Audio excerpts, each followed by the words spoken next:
Hai semua, selamat datang di channel Baca Saham. Pada video ini, kita akan membahas satu topik dengan judul berikut ini.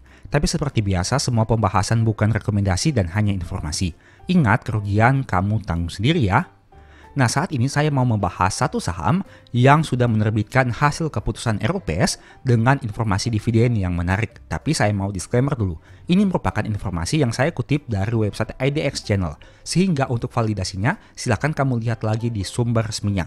Agar supaya untuk memastikan informasi yang disajikan ini valid dan kamu bisa lakukan analisa secara mendalam.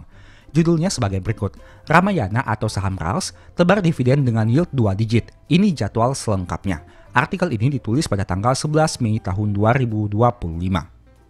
PT Ramayana Lestari Sentosa atau RALS membagikan dividen jumbo kepada pemegang saham dengan menetapkan rasio dividen di atas 100% dari laba.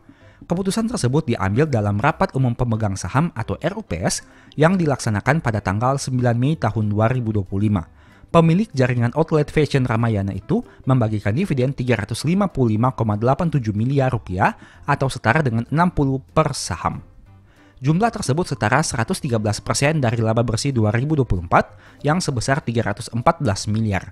Dengan demikian, sisa dividen tersebut diambil dari saldo laba ditahan perseroan. Ini merupakan suatu pembelajaran yang bisa kamu peroleh dari contoh saham RALS ini, di mana apabila perusahaan membagikan dividen yang lebih besar dari pencapaian labanya, sisanya akan diambil dari saldo laba ditahan di komponen ekuitas perusahaan.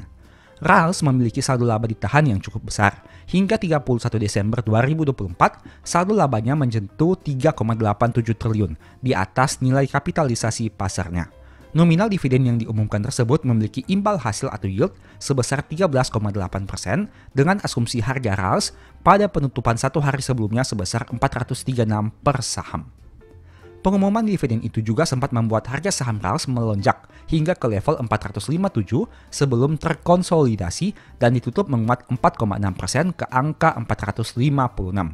Apresiasi harga sahamnya membuat dividen yield RALS tetap menarik di kisaran 13%. Berikut ini jadwal pencairan dividen RALS tahun buku 2024. Kumdet dividen di pasar reguler dan negosiasi pada tanggal 21 Mei tahun 2025. Dengan ex-date dividen di pasar tunai 26 Mei tahun 2025 dan pembayaran dividen 13 Juni tahun 2025. Nah, sebenarnya saya sudah sempat membuat video terkait dari proyeksi dividen saham RALS. Jika kamu sering mengikuti channel Baca Saham dan video-video yang saya upload setiap harinya, kamu mungkin sudah pernah melihat pembahasan terkait proyeksinya, di mana pada tahun sebelumnya yaitu tahun 2024, perusahaan membagikan dividen dengan angka 50 per lembar saham. Laba tahun buku 2024 adalah 314 dan laba tahun buku sebelumnya adalah 300. Nah, itu artinya terjadi pertumbuhan sekitar 4,7%. Dengan asumsi dividen payout ratio-nya tetap, maka saya porsikan terjadi pertumbuhan dividen per share dari 50 per lembar menjadi 52,33 per lembar. Dengan kata lain, adanya proyeksi dividen yield yang mencapai 12,5%. Tapi ternyata fakta berbicara hal yang berbeda. Karena pada kenyataannya jumlah dividen per share bukan 52,3 seperti proyeksi, melainkan 60 per lembar saham. Dengan kata lain, lebih tinggi dari proyeksi yang kita buat pada beberapa hari yang lalu. Dengan kata lain juga, hal itu akan berdampak kepada dividen yield yang menjadi semakin besar. Mungkin sekitar 13% mengacu pada harga saham saat video ini dibuat. Nah, menurut kamu bagaimana? Apakah RALS ini menarik untuk dianalisa lebih lanjut? Memang saham ini memiliki banyak sentimen positif dan negatifnya. Ada banyak tantangan khususnya bagi bisnis perusahaan yang bergerak di bidang fashion. Kamu tentu sudah tahu terkait beberapa tantangan yang dihadapi oleh perusahaan-perusahaan yang bergerak di bidang ini. Sehingga hal itu juga harus kamu pertimbangkan.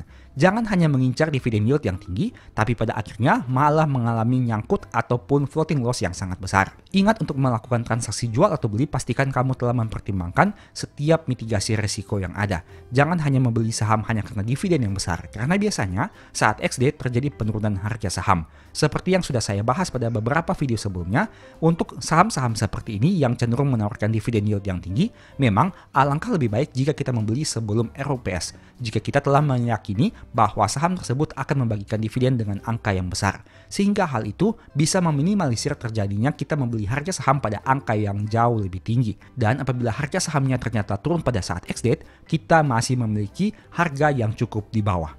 Meski begitu, ini sebenarnya seperti pedang bermata dua, karena pada intinya kita tidak bisa memastikan sebelum hasil RUPS itu diumumkan. Mungkin dividennya bisa lebih tinggi sehingga harga sahamnya bisa naik, tapi di sisi yang lain, apabila dividennya jauh lebih rendah, bisa saja harganya terjun bebas. Sehingga hal itu merupakan pertimbangan yang harus kamu pertimbangkan dengan matang-matang sebelum melakukan eksekusi. Nah, saham Merah saat video ini dibuat di angka 456 atau naik sekitar 4,59% dalam satu hari. Angka ini mungkin akan berbeda saat kamu nonton video ini. Oke, seperti yang saya katakan tadi, sebenarnya sebelumnya saya sudah sempat buat video terkait saham RALS ini dengan thumbnail berikut ini. Jadi, bagi kamu yang penasaran terkait pembahasan lebih detail tentang saham RALS, bagaimana kondisi di Q1 tahun 2025, seperti apa kita melakukan proyeksi dividen, bagaimana range PBV dari pergerakan harga sahamnya, mungkin kamu bisa nonton video ini. Dan silahkan nonton hingga selesai agar memperoleh pemahaman yang utuh. Tapi ingat, ini bukan rekomendasi dan hanya sebagai informasi saja. Tetap saja untung rugi kamu yang tanggung sendiri. Nah, ada satu saham yang akan melaksanakan RUPS pada tanggal 9 Mei tahun 2025. Saham ini menarik karena laba pada Q1-nya naik, potensi dividen yield yang besar, PBV di bawah 1 kali, dan lain sebagainya. Kita bahas secara sekilas. Laba di Q1 tahun 2025 adalah 218 yang mengalami kenaikan dibandingkan periode sebelumnya, yaitu pada Q1 tahun 2024, sebesar 107. Jika kamu hitung, terjadi kenaikan sekitar 100% dari Q1 tahun 2024 ke Q1 tahun 2025. Jika kita melihat data sejak tahun 2017, kinerja di Q1 tahun 2025 ini merupakan kinerja tertinggi perusahaan. Dan jika kita lihat, kinerja di tahun 2024 secara setahun lebih tinggi dibandingkan setahun tahun 2023. Itu artinya ada potensi kenaikan dividen di tahun 2025 dengan asumsi payout ratio-nya sama. Karena pada kinerja di tahun 2024 lebih tinggi dibandingkan tahun 2023. Nanti kita akan bahas secara lebih mendetail. Rasio keuangannya, gross profit margin 49% dengan net profit margin 19%. Net income-nya 103,97%, quarter year-on-year growth. Untuk dividen yield-nya 11,96% yang terakhir dibagi di tahun 2024. Nanti kita akan hitung lagi di tahun 2025 ini. Nah, ini merupakan historical pembagian dividennya. Bisa kamu lihat saham ini cenderung cukup konsisten membagi dividen, meskipun sempat absen di tahun 2021, setidaknya berdasarkan data yang kamu lihat di aplikasi Stockbit ini. Tapi sayangnya, untuk angka dividen per share-nya cukup fluktuatif, di mana kadang tinggi, kadang rendah. Dan kita akan lihat dengan asumsi payout ratio yang sama bagaimana di tahun 2025 ini. Meski begitu, kita harus menunggu hasil keputusan RUPS untuk mengetahui informasi secara lebih pasti. Nah, harga sahamnya dulunya sempat di angka 1.750 pada sekitaran tahun 2019. Kemudian mengalami penurunan yang sangat signifikan di tahun 2020 hingga berada pada angka di bawah Rp500. Dan saat video ini dibuat, meskipun sudah mengalami kenaikan yang cukup banyak, tapi harga sahamnya masih ada di angka Rp418 per lembar saham. Angka ini merupakan angka terendah dalam 10 tahun terakhir, bahkan lebih rendah dibandingkan tahun 2020. Untuk PBV-nya saat video ini dibuat di angka 0,78 kali. Rata-rata PBV-nya adalah 1,67 kali. Dulunya sempat di atas PBV 3 kali, tapi sempat juga berada pada PBV di bawah 0,96 kali. Dan bisa kamu lihat, PBV saat video ini dibuat bisa dikatakan merupakan salah satu PBV terendah yang pernah dicapai oleh perusahaan ini. Nah, saham yang kita bahas adalah saham RALS atau Ramayana Lestari Santosa dengan harga yang masih turun 11,06% selama 1 tahun terakhir. Oke, sekarang mari kita bahas dari dua aspek. Yang pertama range PBV, yang kedua proyeksi dividen. Pertama dari sisi range PBV, ini merupakan informasi dari laporan keuangan Q1 tahun 2025, yaitu nominal ekuitas dan lembar saham beredar. Jika kita bagi akan memperoleh nominal modal per lembar sebanyak 535, dan artinya dengan harga saham 418, PBV-nya adalah 0,78 kali. Ini valid jika melihat data grafik PBV seperti yang ada di tampilan berikut ini. Nah, sekarang apabila kita asumsikan range PBV-nya adalah 0,5 sampai dengan 1 kali. Artinya apabila PBV-nya di angka 1 kali, harga sahamnya berpotensi ke angka 535 atau ada kenaikan 27%. Tapi sebaliknya, jika harga sahamnya turun ke angka 0,50, ada potensi ke harga 267 dan artinya harga sahamnya turun 36%. Dari mana angka 0,5 dan 1 kali? Mari coba kita lihat. Angka 1 kali ini merupakan angka PBV sedikit lebih tinggi dari minus 1 standar deviasinya. Sedangkan angka 0,5 kali ini merupakan angka yang lebih rendah dari PBV saat video ini dibuat.